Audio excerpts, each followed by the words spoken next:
The purpose of today's panel now is just to really explore and delve deeper into the topic of media literacy. And my wonderful experts here are going to be doing a lot of that discussion today.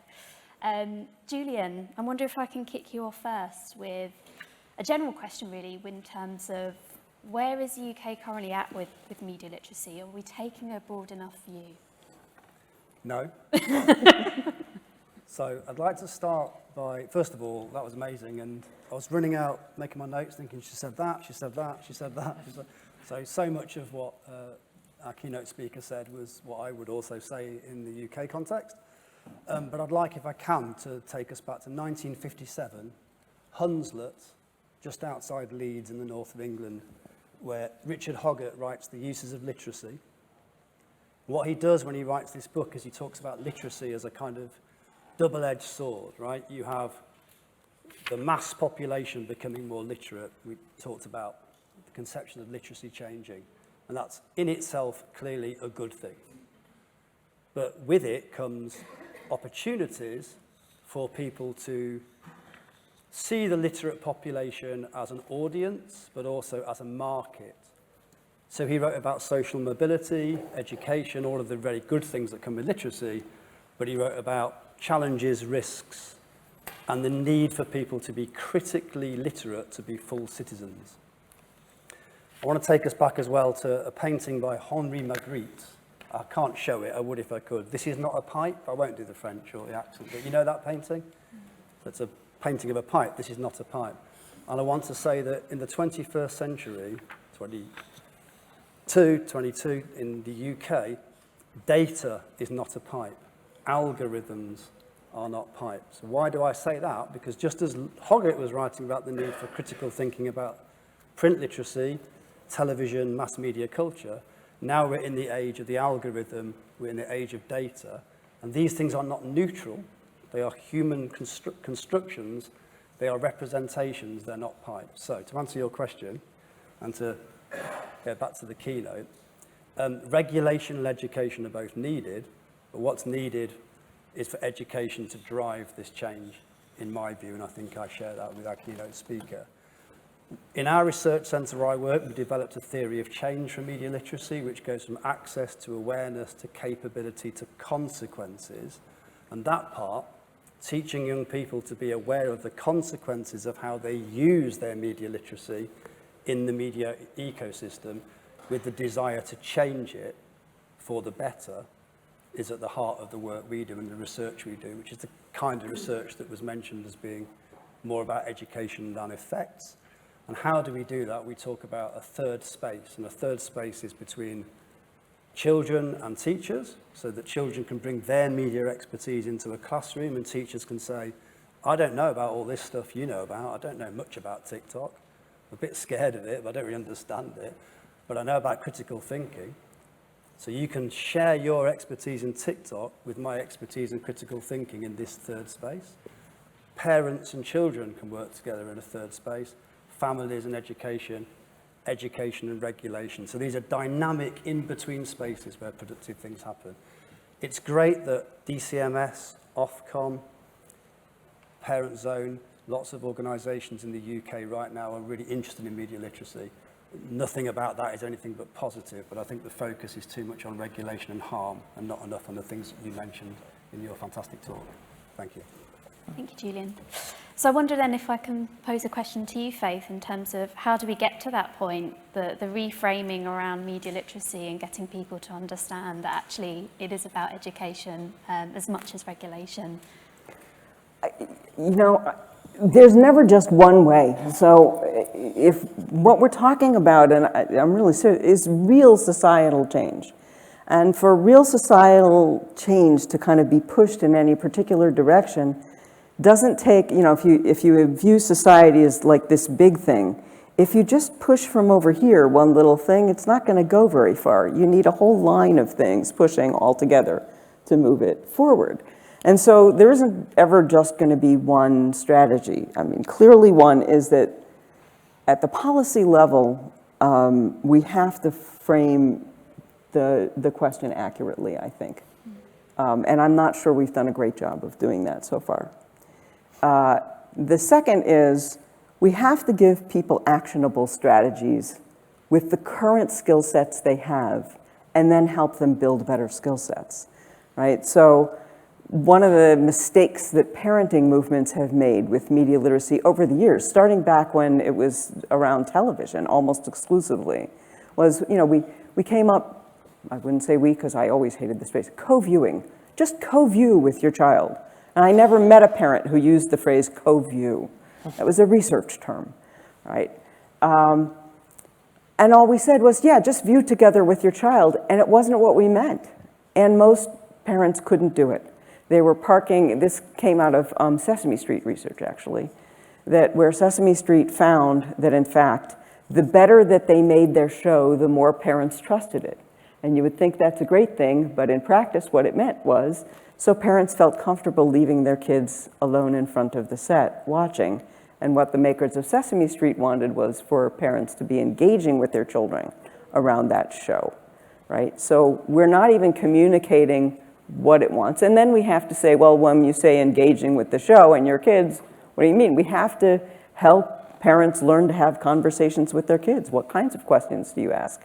How do you have those both easy, fun conversations sometimes, and also maybe some of the harder conversations. So we have to do lots and lots of different things. And the other big thing I think we need to do is it has to become part of teacher prep education as kind of routinely, as much as we train them to teach in any particular field. Every single teacher needs to have significant media literacy education training. Thank you, Faye. Almudena, I wonder if I can come to you next. One of the really big challenges that I know a lot of people have with media literacy is that it really puts the onus on the individual user to kind of sift the bad from the good, the fake from the real. What do you think, one, is your response to that, and two, what tech companies should be doing, is there responsibility on tech companies to help with this challenge? Yes, so I want to start as well by saying that I thoroughly enjoyed the talk today, and like Julian, I felt like a lot of the things that I wanted to say were already said, but I think that the challenge that you posed, Megan, is very valid, because I think it has been seen, and probably tech companies have in the past done this, which is invest in digital literacy, say to users, this is what you need to do to be safe or to have a good experience of our services, without looking at what it is that we also need to do to make sure that our services are appropriate, are safe, and are enjoyable as well. So I think it should never be either you teach people digital literacy or you build safe. I think it needs to be both things at the same time. Is using the analogy that Faith used of crossing the road. It's no use of teaching a child to cross the road if you build really unsafe roads or if you build really unsafe cars. You need to actually do both things. So when it comes to companies like Google, we need to build products that are safe for children to use. So products like YouTube Kids or like supervised experiences on YouTube need to be there. Family Link as well need to be there to support families and to support children have better experiences of our products.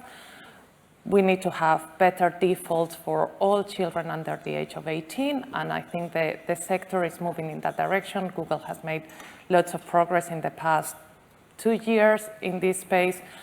And teaching children needs to also be part of the digital experience. They need to learn to have critical thinking, and I agree totally, not only focusing on being safe, but actually having a positive and enriching experience from using technology.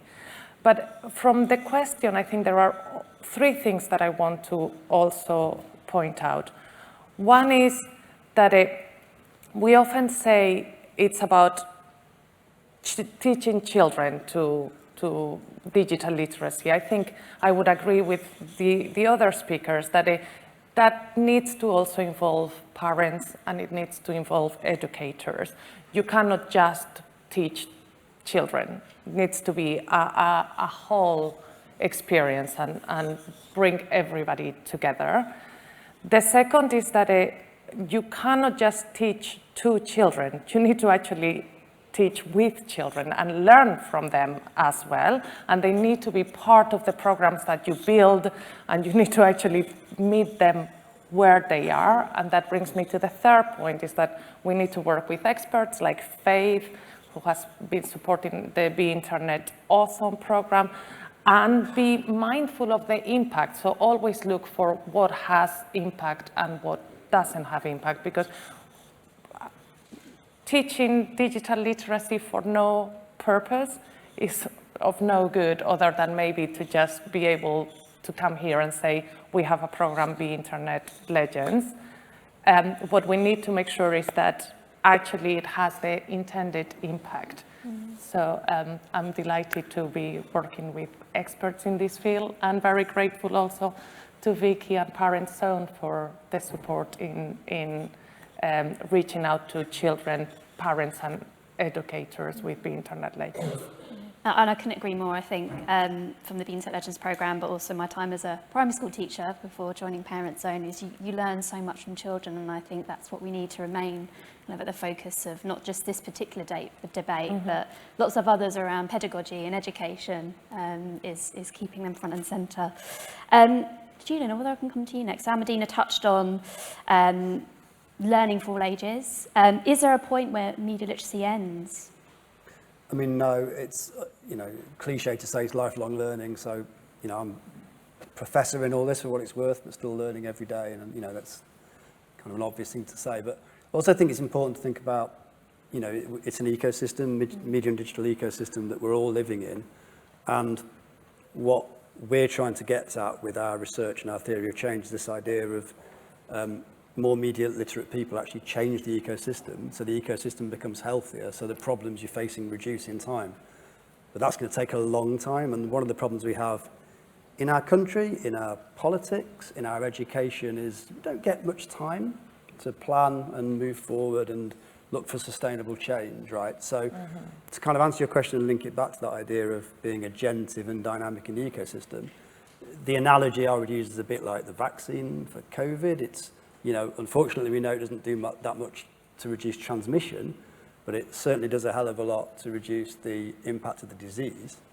So if we teach all ages to be more media literate, but not just neutrally, not just, you have media literacy, so everything's better, the evidence would suggest the opposite, right? I think quite a lot of the people in our world who are doing harm are using their media literacy to do that harm. We can redress the balance by having a upcoming generation, but also ourselves and older people and everybody thinking more about what do we want to change in the media ecosystem? How do we want to make it better? How do we want to be more responsible kind of change agents in the ecosystem? And over time, the impact of the disease, if you want to call it that, misinformation, online harm, all those kinds of things reduce. And so I think it's more about, we talk about fact, fake, false, true, either or, binary thinking, but you've got to help people care about whether things are true or not, care about the role of media in a democracy, care about diversity, social justice, all of those things as well. And that's a lifelong project. So it's my long answer to your pithy question, sorry. Thank you, Julian. Is there any country that's getting it right currently with media literacy education? Any of you?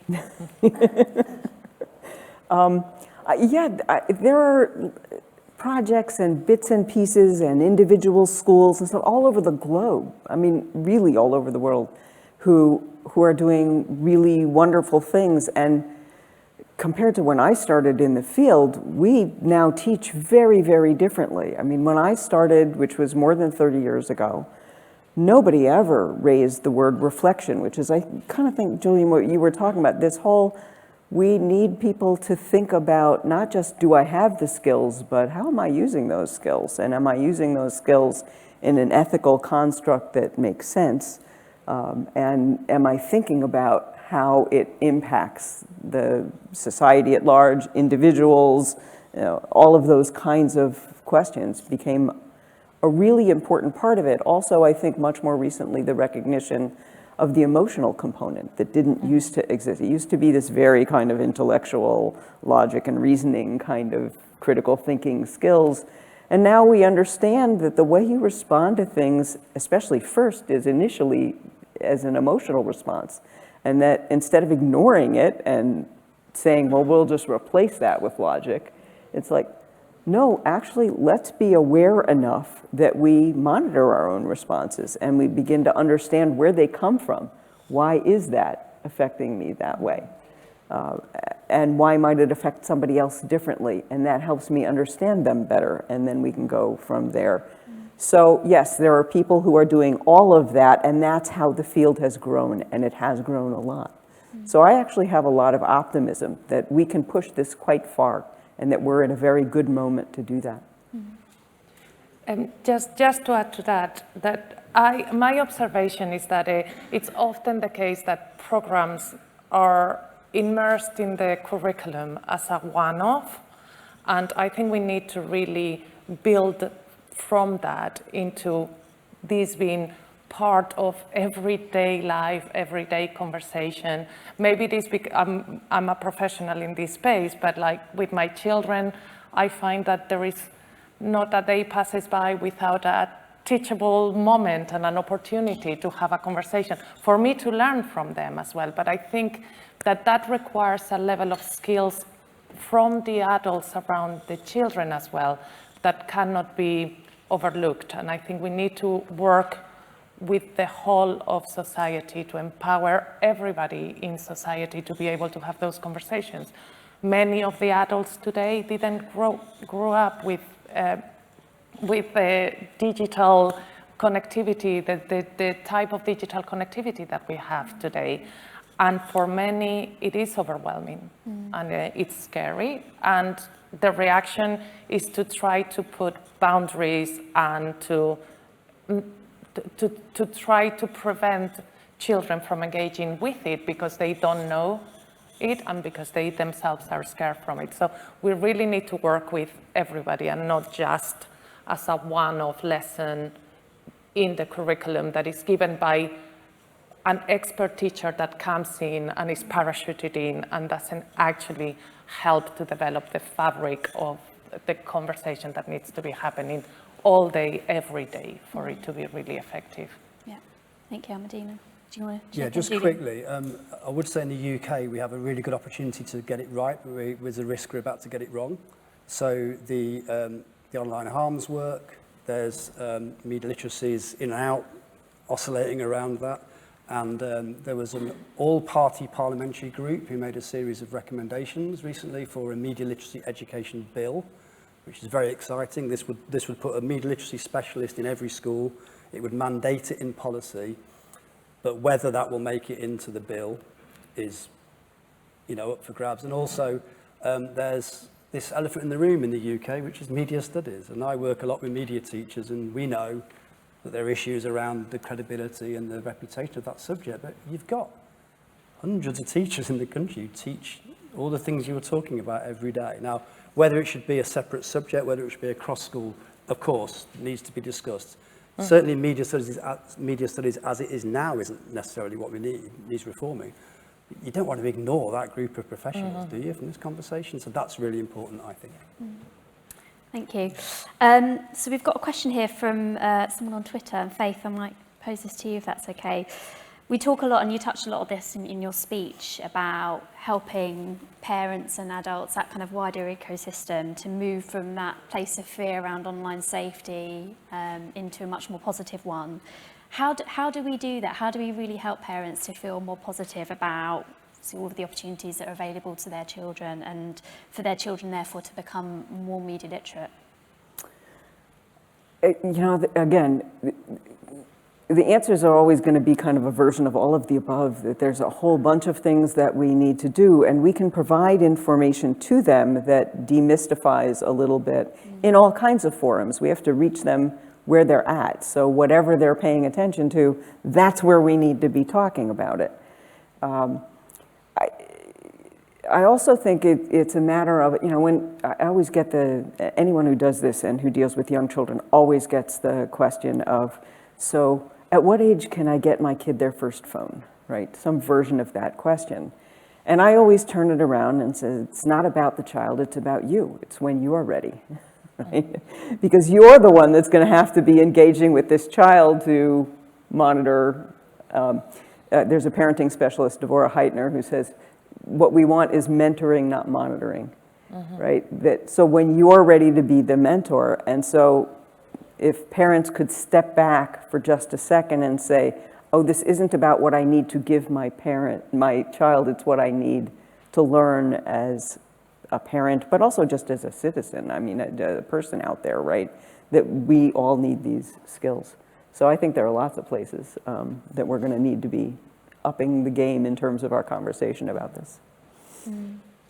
And last but not least, Almudena, again, you talk about that wider ecosystem and the fact that it's not an either or, it's a balance of lots of different things. How do we harness all of the positivity now that we've got across this discussion today and make sure that we are continuing to focus on making our digital spaces much more positive and creative for our audiences? Well, I think this is the perfect audience to then take the message out there and continue to build on everything that was discussed today. I think it is about, as I said, like finding the teachable moments that you want to share with others, challenge children in their thinking, allow yourself to be challenged as well in your own thinking by children and others. And I think that opening your mind to that. And I think just building very quickly on some of the principles of the Be Internet Legends program, I think one of the ones that I like the most is the be kind principle. And I think that we all should be kind to each other when we are engaging digitally as we would be when we are physically present, but also inviting that sort of kindness when we engage with others. And I think that really creates the basis for any other further engagement. I think if you build kindness into the digital relationship, I think we'll all be better off. I'm thinking that all of us need to lead with our example in this space as well. So what we do online as well will be copied by young people as well. So thinking about ourselves as leaders and examples. Yeah, I couldn't agree more. I think kind and brave actually are the two pillars in the Internet Legends program that feel very pertinent to this conversation. It's that empathy piece, isn't it? And I think touching on what you were talking about, Faith, about those habits of inquiry and helping children to really ask further questions and point to evidence is a really natural way as well to get them to build that online empathy with each other. Fab. Last question is, Julian, see, tech is changing all the time. It's advancing quicker than ever. How does media literacy keep up with the pace of change? So, I don't know if anyone knows who said this, you can't organise the future with a playback from the past. Tony Blair. Seems a long time ago now, right, in this country. Yeah, I mean, it's the perennial issue, and it's the biggest challenge for teachers, because teachers quite understandably want to be experts. Teachers want to feel in control. Teachers' identity in their professional development is all about being the person who knows. And the way our curriculum in the UK is constructed is very much about that, isn't it? It's very much about, you want your child to go to school, you probably want them to turn off their phone or leave it outside the school, and you want somebody in the classroom to help your child to receive knowledge which is kind of slightly alien to them and not much to do with their everyday experience. And we're asking for the absolute opposite. We're saying, bring your everyday media literacy lived experience into this classroom. You can be the experts in some ways. We will be inexpert as teachers in some ways, and we'll work together in what I call a third space. And we've got to work out in real time what's going on with all these new technologies we don't even understand, algorithms, data, right? And we're going to do that together. But all constructivist educational principles work for this. The problem, I think, is that the curricular framing and the way we think about school is the issue. And just finally on the phone thing, I often think about if you kind of started education again, or I don't know what the right way of thinking about this is, but you thought about education, you thought about smartphones, and you thought, I've got this thing, and like literally all the knowledge in the world is in your hand on this thing. but you're going to ban it from the classroom, right? You've got to bring these devices in, bring everything in, and create an educational safe space. But to answer your question, it's the hardest challenge because you've really got to, as a teacher, think, I don't know. And we've got to work it out between us and with parents as well. As I say, in real time, it's really difficult. But you can't organise the future with a playback from the past. Never thought I'd be here quoting Tony Blair, but we are where we are, right? Fabulous. Well, a huge round of applause for our panellists. Thank you so much.